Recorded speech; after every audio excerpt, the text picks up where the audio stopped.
I first noticed the small glint in the hedges while watering my roses.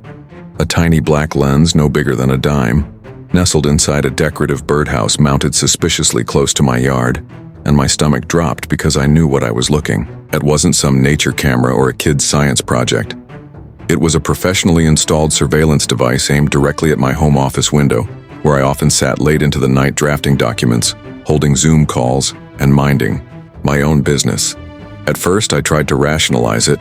Maybe it belonged to a neighbor, or maybe it was some random city utility device. But the angle was too perfect, and when I followed the thin black wire through the shrubs, across the greenbelt, and into a junction box stamped with a tiny HOA emblem, the truth hit me like a punch to the chest. The HOA was spying on me, not metaphorically, not through passive-aggressive letters or mystery violations taped to my door. No, this was real, illegal, and deeply personal.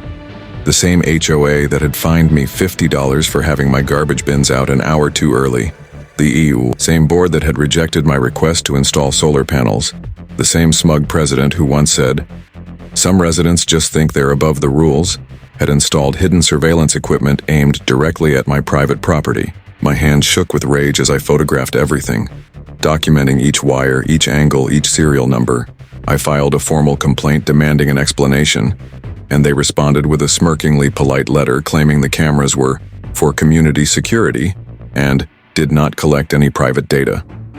That's when I knew I had to hit back, not with anger, but with precision. What the HOA didn't know was that I'd spent 15 years in cybersecurity before I semi-retired to this quiet neighborhood. I built secure networks for banks, reversed malware attacks, and trained government contractors on ethical hacking. And they had just handed me the perfect excuse to use those skills for something personal. That night, I traced the IP range of the cameras using a hidden diagnostic port I found during my inspection, discovered the HOA server was sloppily configured with outdated firmware, and within a few keystrokes, I was inside, not to damage anything, but to gather evidence. And what I found made my skin crawl.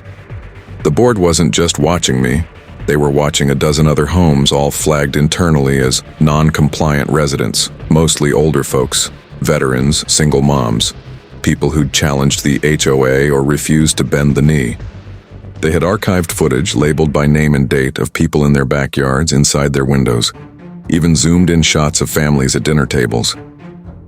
I copied everything, securely, legally, and forwarded it to my attorney, the local news station, and a civil liberties watchdog group. Then I took it one step further. At the next HOA meeting, I showed up early, signed up for the open floor session, and brought a large screen projector with me.